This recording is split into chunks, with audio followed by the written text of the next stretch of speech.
I've always been obsessed with creating the best class students have ever taken, not just because it boosts engagement in evaluations, but because it means everyone walks away with more value for their time. So I didn't just ask students, what's the best class you've ever taken at school, but also, and more importantly, why? I wanted to crack the code to reverse engineering their answers to figure out what we can bring into our own classes to make them the best our students have ever taken. After analyzing 1,452 students' responses through survey and in-person interviews, I found something surprising. I realized that I was completely wrong. After countless conversations with other instructors in our community, I would come to believe that to create the best class students have ever taken, we needed to become better edutainers, not just educators, but performers, that to really engage students, we had to put on a show. But again, turns out that's not it. If we look at this graph, the best classes aren't about us, the professors, our energy, our charisma, our ability to entertain, or even our knowledge. The top reasons students say a class was the best are, number one, because it was personal. It was relevant. It meant something to them. And number two, because it had real-world application. It was down to earth. It taught practical skills. It helped them do something useful immediately. So it's not about being the star of the show. It's more about creating relevance and practical value. And that's great news because even if we're introverts or not performers, we can still create an incredible class. So let's start with relevance. When a class feels personal, we're tapping into internal, intrinsic motivation and what psychologists call the endowment effect. So basically, that's when students start to feel like the class is theirs, and as a result, they value it more. And those are all ingredients that boost engagement. Then, when we add also real-world application by giving students immediate value, we boost engagement even more, especially for those students who don't see themselves as entrepreneurs because they can use what they have just learned in their job, business, or side projects immediately, right? Today, tomorrow, this week, right? So is just relevance plus real-world application equal best class ever? Almost. We're still missing one piece here. In fact, that's what students say they like, but we also need to give them what they need. And that missing piece is mainly on our side. That missing piece is ensuring deep learning. We don't want students to just remember things, right? We want them to climb Bloom's taxonomy pyramid, moving beyond regurgitation to understanding, to applying, to reflecting, and ideally creating. We want high quality work. We want to see mastery. So the best class lives in that sweet spot where relevance, real-world application, and deep learning come together. That's the zone we want to be in to make an impact and create the best class our students have ever had. So here are a couple of ways we can help you to be in that sweet spot. First, you can join our free Teaching Entrepreneurship Summit. We will share lesson plans, techniques, and examples that bring all these ingredients together. You will find the link in the comments, and I encourage you to share with your Teaching Entrepreneurship network. Second, I'll walk you through an assignment designed with this exact framework in mind so you can see how it comes to life. Here, for instance, there is an assignment, Problems Not Products, where we are basically teaching students to focus more on customers and problems as opposed to their product, their idea, their solution. And this assignment starts with this first sentence, like Federica. So this is addressing to me. So let's recall this first circle, relevance. Imagine pouring your heart into building, and then this content here has been customized with AI based on the interest that the students have expressed in previous assignment. So we are basically customizing the content to make it relevant to the students. Only to waste months, even years, on it never taking off. So here there is a kind of disorienting question, like what if your idea fails, not because it wasn't smart, but because nobody wanted to it. So there is a challenging question. The goal here is to create some space in the student's mind where the following answers have a place to go. And then if we move forward, so here the first step is to make this content relevant and explaining why is it important. So what's in it for me? And then we explain, for instance, in this first section, what's the difference between an inventor and an entrepreneur. Just wrapping up, inventors create things, entrepreneurs create things people buy. And then here, there are a couple of examples that we assume students are going to read. And then there is a kind of section here where we ensure we are, again, here in this sweet spot. So now imagine you and your friend. So it tried to make it always the content personal, have come up with an exciting idea for a new and then travel gear organizer. Again, it gravitates towards this student's interest from a different angle. It creates a new challenge. So, but it's still relevant. It tried to create a scenario that seems real. And then we're going to see what happens here in terms of deep learning. You have just received some messages from your friend who is clearly focused on the product and can't wait to jump straight into building some features. So here there are some messages sent by the friend to me. Hey, Federico, I've got some exciting ideas for our new product, Wonderlooks Travel Organizer. So here again, we have customized this content with AI to be relevant with the product. So it created a product name. Can't wait to dive in and start building our killer features, built-in GPS for lost luggage tracking, customizable compartments for unique travel needs. So it creates, again, the AI here, we have created some feature for this specific generated product that is that matches with the student's interest. And then here, so we want to ensure, based on what you have just learned, reply to your friend by explaining the risk approaching this project as an inventor rather than an entrepreneur. So basically, we're asking the students here to not only understand, but also to evaluate, apply to different scenarios, but above all, to teach, right? We're asking these students to teach this concept to their friend that intentionally have made an error based on the content we have provided here.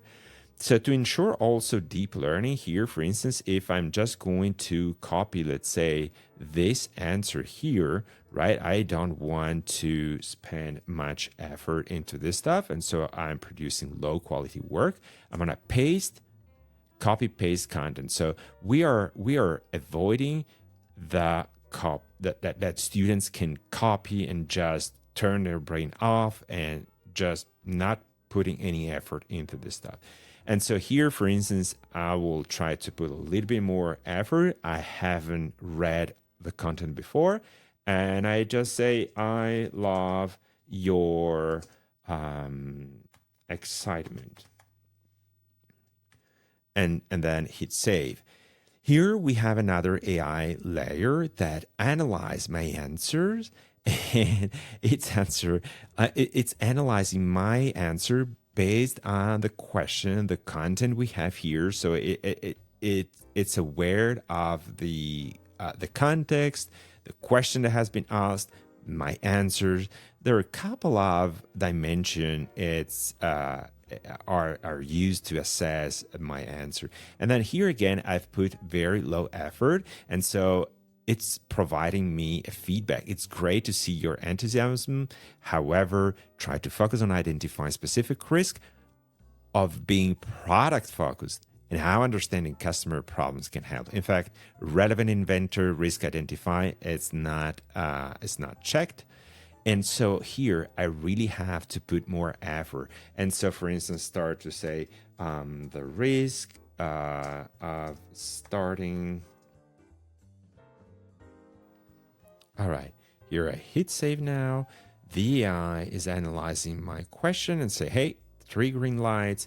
You have spent more effort here. There is some good stuff, but you still good identification of a risk and concern. To improve, try adding more depth or an example to make your point more concrete. So here I try to add more information, such as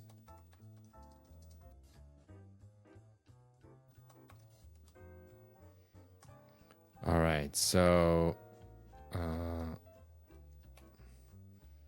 all right, so now let's try this time here.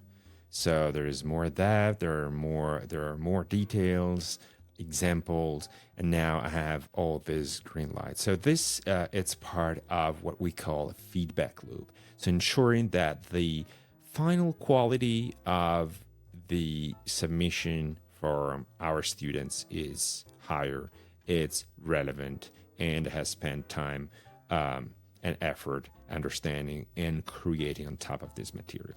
So at the end, there are a couple of other sections here. So for instance, here we ask students to create a blog post for a different scenario. So again, there is a scenario. We pretend they are their marketing manager. So they have a role here, and they are going to create. Again, they're going to increase the challenge here. We increase the challenge. We ask them to create a social media post to sell a specific product here as another example. And then here is the real world application. So we combine all the knowledge and learnings they've got through this exercise so far. And we try to create a scenario that is extremely personal, relevant. And so, for instance, here we're asking students to think about a situation where you would like to ask someone for something, but you feel uncomfortable asking because you fear that's a high chance they might say no. So it's about fearing rejection. And so this situation, these steps here can be immediately applied to your life as a student, even if you don't see yourself being an entrepreneur. So for instance, for negotiation, asking your classmate here, there are a couple of examples, like ask a friend to let you borrow their car, or reduce, ask an employer to hire you or give you a raise. So there are a couple of different situations where you can use the value of this lesson and create your own situation. So it's not only relevant, but there is also a real world application. Let's see what happens for deep learning. So here we're asking, so in this example, I'm going to ask a friend, and her name is Alex, and if she lends me her car. And my challenge is to increase the chances that Alex will say yes. So here, again, I just will ask something here, and I will type, hi, tonight. All right, so I have asked this question now, and then the AI here intentionally make things a little bit challenging so that I have to really apply the knowledge that I have gained so far. And so, oh, I'm not sure about lending the car tonight. It's a bit complicated. So here, if we have learned this content, we want to empathize with the customers. We want to empathize with the problem that the customer has in this situation. But if I have not understood this lesson, I'm going to say something like, oh, come on. And then the I, it's going to say, I really compromise lending their car today. There are too many things going on for me right now. And then I'm going to say something not related. For instance, do you like, what color do you like? And then here the AI, it's going to say it's not related, so I'm not sure how that's relevant to borrowing my car. So here we're trying to challenge the AI. It's built in a way that it really tried to refocus the students on the goal of this exercise. I have a lot to consider right now. And then if I keep asking, what's your favorite food? Here, the AI is going to give me also a feedback saying, hey, this is a simulated conversation with Alex. Be focused. So now I'm going to continue here the conversation from here. And I'm going to say, come on. Or come on, I need it. Come on, I really need it. All right. And here the AI is going to provide me different feedback this time and say, remember, inventors versus entrepreneur, focus less on what you want and more in acknowledging and understanding their concern. And then it resend me up above if I haven't understood or done this exercise. So now I'm going to say something like, what's making you feel unsure, for instance, here, right? And so, or uncomfortable. I'm not comfortable. Okay. And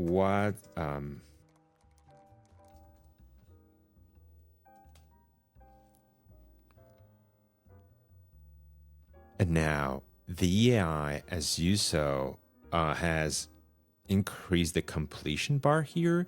It means that I'm starting to hear what's making you feel uncomfortable. It starts to demonstrate that I'm making a step towards the other person to try to put my feet in their shoes, to try to understand their perspective, to try to understand their problem, their challenges. And then here it's replying. Yeah, in fact, it say, congratulations, you just demonstrated interest in Alex's concern, problems, rather than just focusing on your own request. Give me your car. Come on, right? Here is what's making you feel uncomfortable. I want to learn more. I'm just uneasy about lending it tonight. I need it for some errands and have other commitments. All right, I will continue this conversation now. Where I park it. And so here I'm offering a solution based on the problem that I've discovered. And that's where it matches and the solution is built on top of the problem. So you give me a congratulations. So we're leveraging the peak end effect, identify your challenges and mutual beneficial solution. And so this is to increase also the engagement in ensuring we're still staying here. So if you're interested in exercises that involve this level of reflection, are relevant, offer real-world application, and are modern, I encourage you to check out the Experiential Entrepreneurship Curriculum. I leave the link in the comments as well, and I'll see you soon at the summit.